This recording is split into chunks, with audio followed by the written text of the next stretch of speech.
I, 35F, recently found out that our maid, Maria, 28F, has been stealing money from my husband Daniel's, 37M, wallet. This discovery has turned our lives upside down and led to a series of events that I never could have imagined. Daniel and I have been married for 8 years. We met in college. I was studying business administration, and he was pursuing engineering. We hit it off immediately, bonding over our shared love for old movies and hiking. After graduation, we both landed good jobs in the city and decided to get married. The first few years of our marriage were great. We were both focused on our careers, working hard to establish ourselves. Daniel quickly climbed the corporate ladder at his engineering firm, while I made a name for myself in marketing. As our careers took off, we decided to buy a house in the suburbs, a beautiful 2-story home with a big backyard, perfect for the family we hoped to start someday. However, as we got busier with work, maintaining the house became a challenge. We were both working long hours, often coming home exhausted. The housework started piling up, and it became a source of stress for both of us. That's when we decided to hire a maid. We put out an ad and interviewed several candidates. Maria stood out from the rest. She was young, energetic, and seemed genuinely excited about the job. She told us she had moved to the city from a small town, hoping to save money for college. Her story touched us, and we felt good about giving her this opportunity. For the first year and a half, everything seemed perfect. Maria was efficient and thorough in her work. She would come 3 times a week, and the house was always spotless when we got home. She was also great company, always ready with a funny story or a kind word. We started inviting her to stay for dinner occasionally, and she became almost like family. About 6 months ago, things started to change subtly. Daniel began mentioning that he seemed to be misplacing money. At first, it was small amounts, $10 or $20 here and there.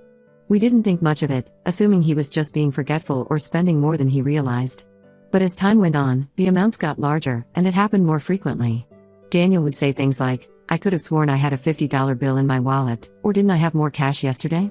I suggested he start keeping better track of his spending, thinking maybe he was just underestimating how much he was using. Then, about a month ago, Daniel withdrew $300 from the ATM to pay for some car repairs.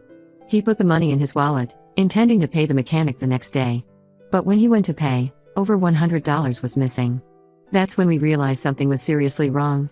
We started discussing who could be taking the money. The only person who had regular access to our house besides us was Maria. But we didn't want to accuse her without proof. She had been so good to us, and the thought of her stealing seemed unbelievable.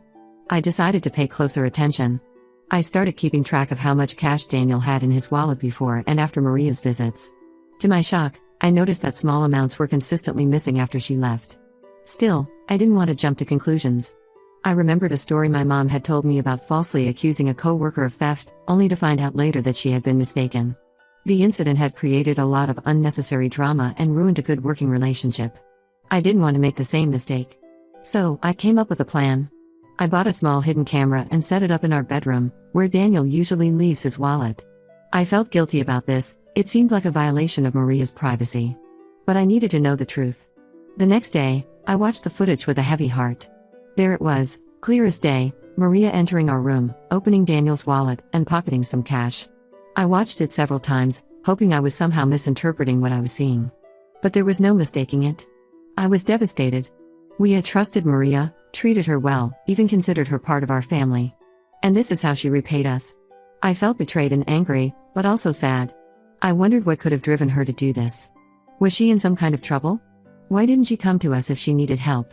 I debated whether to confront her directly or tell Daniel first. Eventually, I decided to talk to Daniel. This affected him directly, and I felt he had a right to know before we decided how to handle it. When I showed him the video that evening, Daniel was just as shocked and hurt as I was. He had always liked Maria and had defended her when I first suggested she might be the one taking the money. Seeing the proof left him feeling betrayed and angry.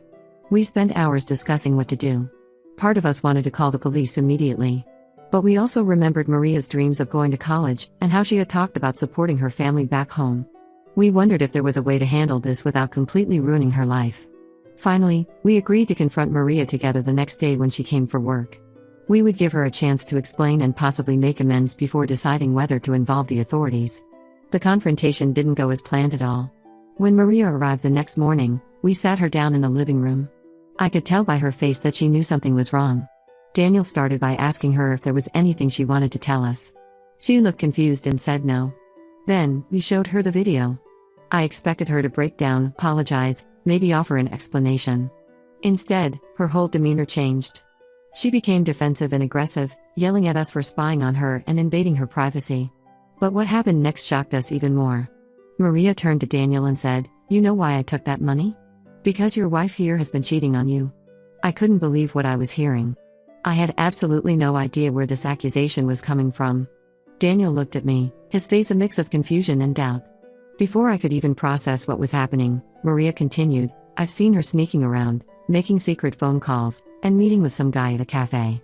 I was just taking what I deserved for keeping quiet about it." I was stunned. I vehemently denied the accusation, telling Daniel it was completely false. I explained that I had no idea what Maria was talking about, and that she was clearly making this up to deflect from her own wrongdoing. The situation quickly spiraled out of control. Maria kept insisting she had proof, while I desperately tried to convince Daniel that she was lying. Daniel, caught in the middle, didn't know what to believe. Eventually, Daniel asked Maria to leave, saying we needed time to discuss this privately. As she left, she shouted, "You'll see. I'm telling the truth." Once she was gone, I broke down crying. I couldn't believe that our trust in Maria had not only led to her stealing from us but also potentially damaging our marriage. I tried to explain to Daniel that there was absolutely no truth to Maria's claims, that I had never cheated on him and never would. Daniel said he wanted to believe me, but Maria's accusation had planted a seed of doubt. He asked if there was any reason Maria might think I was cheating, had I been acting differently lately, or spending more time away from home. I thought hard about this. The only thing I could think of was that I had been meeting my sister, Sarah, at a cafe recently to help her plan her wedding. Sarah had wanted to keep the wedding a surprise from her boyfriend until she had everything planned out, so I had been a bit secretive about these meetings. I explained this to Daniel, offering to call Sarah right then and there to confirm. Daniel said he believed me, but I could still see a hint of doubt in his eyes. We spent the rest of the evening talking, with me reassuring Daniel of my love and fidelity, and him trying to process everything that had happened. We agreed that we needed to figure out how to handle the situation with Maria, but for now, we were both emotionally exhausted. As I lay in bed that night, unable to sleep, I couldn't help but wonder, how did our simple discovery of a theft turn into this mess? How could Maria, someone we had trusted and welcomed into our home, do this to us? And most importantly, how are Daniel and I going to get through this and come out stronger on the other side? I'm writing this post because I need advice. How do we handle Maria? Should we involve the police about the theft? And how do I conclusively prove to Daniel that I've never been unfaithful? Any suggestions would be greatly appreciated. Update: when it's been 2 weeks since my last post, and I want to thank everyone for their advice and support. A lot has happened, and I'm still trying to process it all. The day after the confrontation, Daniel and I decided to fire Maria officially. We sent her a formal termination letter, citing theft as the reason. We also informed her that we would be filing a police report about the stolen money. We felt this was necessary to protect ourselves and potentially warn future employers. However, things took an unexpected turn when Maria showed up at our house the next day. She was crying and begging for her job back, saying she desperately needed the money for her sick mother. For a moment, I almost felt sorry for her. I remembered how she had told us about her mother's health problems when we first hired her, and how she was sending money back home every month to help with medical bills. But then Maria switched tactics and started threatening us. She said if we went to the police, she would tell everyone about my affair. Even though it wasn't true, she claimed she had pictures of me meeting with a man, who was actually my brother-in-law, helping with wedding planning.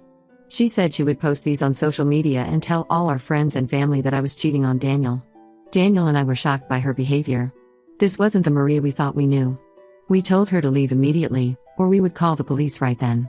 She left, but not before shouting that we would regret this. True to her word, later that day, we started receiving messages from friends and family asking if everything was okay. Apparently, Maria had posted a vague status on Facebook implying that she had discovered a dark secret about her employers and was torn about what to do with this information. While she didn't explicitly accuse me of anything, the post was enough to start rumors. Some of our acquaintances even started commenting, speculating about what this secret could be. I was furious and humiliated. Even though none of it was true, the mere implication was enough to make me feel like everyone was judging me. Daniel was upset too, but I could tell the seed of doubt planted by Maria was growing. He started asking more questions about my daily routines, checking my phone when he thought I wasn't looking, and being unusually quiet and distant. It broke my heart to see how this lie was affecting our relationship. I decided to take action. I reached out to my sister Sarah and her fiancé, Jack, explaining the situation. They were appalled and immediately offered to talk to Daniel. We set up a dinner where they explained about the wedding planning and showed Daniel all the messages and plans we had been working on. Sarah even showed Daniel the secret Pinterest board we had been using for wedding ideas. She explained how she wanted to surprise her fiancé with a dream proposal, which is why we had been so secretive about our meetings. Jack confirmed that he had no idea about the wedding plans, and expressed his gratitude for my help in planning this surprise. Seeing this proof seemed to ease Daniel's mind a bit, but I could tell he was still struggling. He apologized for doubting me, but said he couldn't help feeling insecure after Maria's accusations. He admitted that the stress from work and this situation with Maria had brought up some old insecurities from his past relationships. Meanwhile, the situation with Maria escalated. She started showing up at Daniel's workplace, causing scenes and trying to talk to him alone. She would call our house multiple times a day, sometimes crying, sometimes angry. It got to the point where we had to change our phone number. We decided to go ahead with filing a police report about the theft. The officer who took our statement advised us to also file for a restraining order against Maria, given her harassment. He explained that her behavior constituted stalking and that we had grounds for legal protection.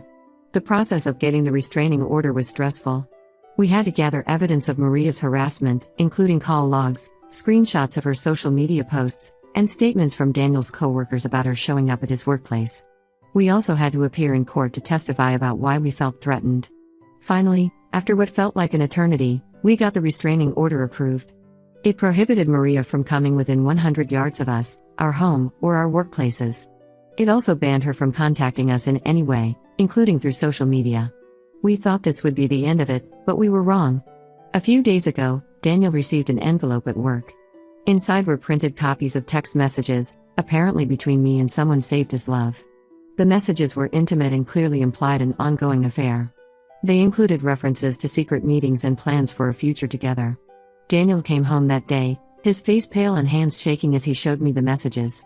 I felt sick as I read through them. They looked real, with dates and times that corresponded to times when I was actually out of the house. But I knew I had never sent them. I realized with horror that Maria must have fabricated these messages somehow. But how could I prove it?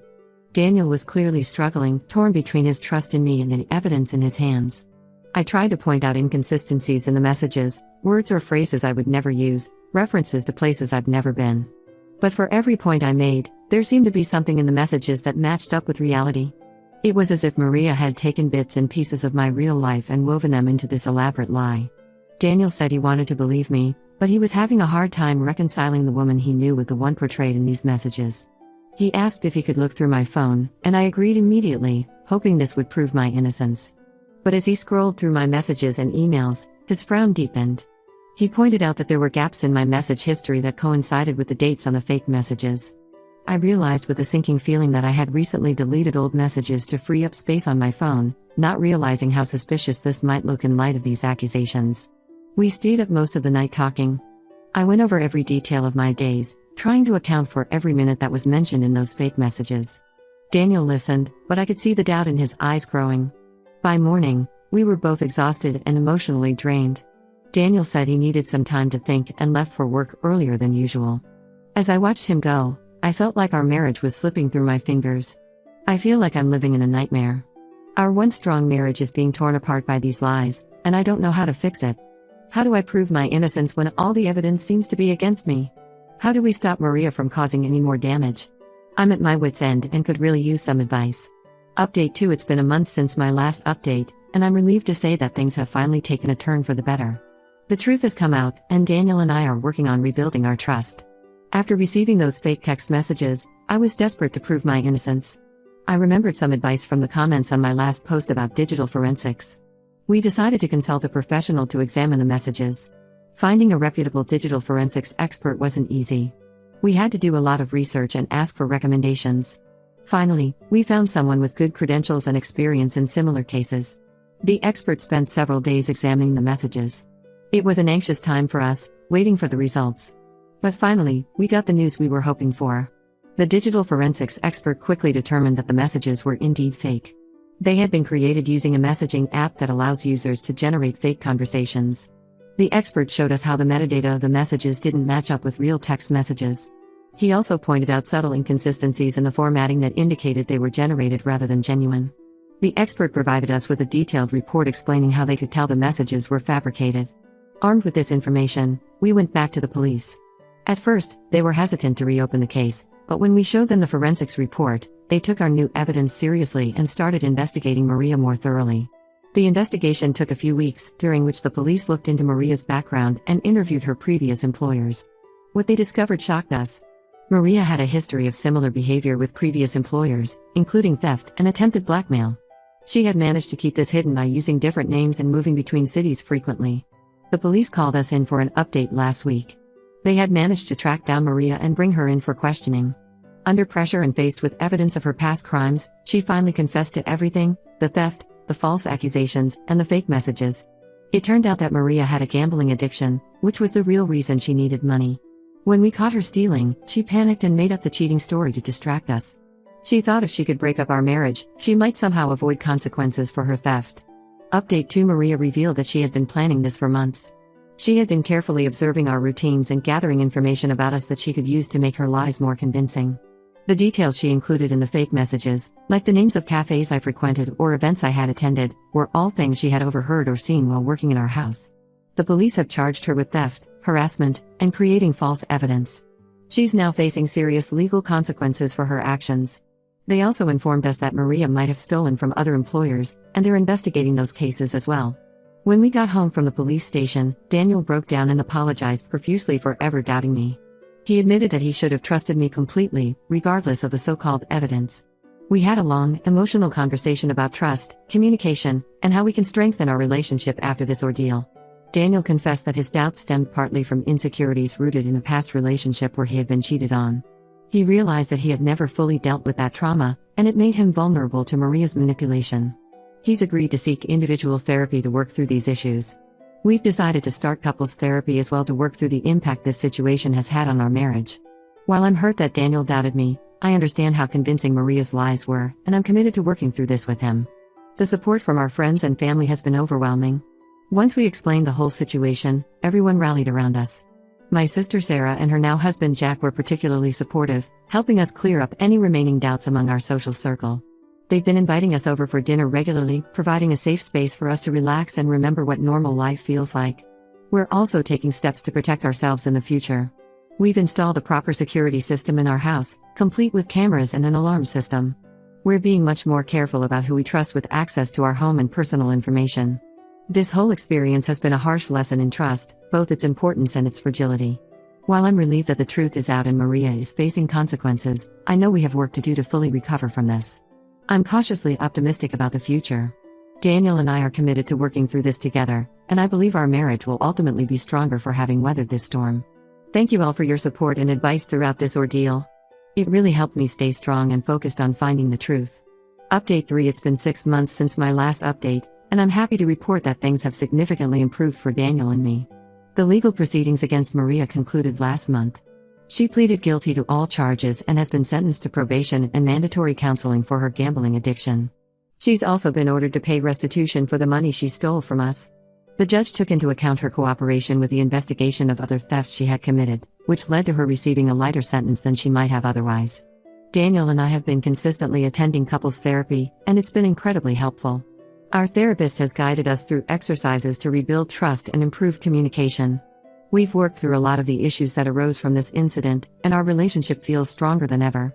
One of the most significant changes we've made is implementing a full transparency policy in our relationship. We now have open access to each other's phones, emails, and schedules. While some might see this as extreme, for us, it's been a way to rebuild trust and ensure that there's no room for doubt or misunderstanding. It's not about policing each other, but about creating an environment of openness and honesty. We've also made changes in our professional lives. Daniel has switched to a new company where he feels more valued and less stressed.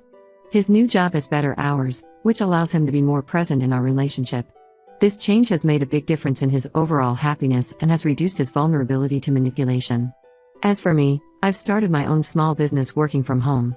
This decision was partly influenced by our experience with Maria. We're both more comfortable now without having strangers in our home regularly. My business is a digital marketing consultancy, and it's been growing steadily. The flexibility of working from home has also allowed me to achieve a better work-life balance. Our friends and family have been incredibly supportive throughout this process. We've become closer to those who stood by us during the difficult times. We've had to distance ourselves from a few people who were quick to believe the rumors about us and slow to accept the truth even after everything came to light.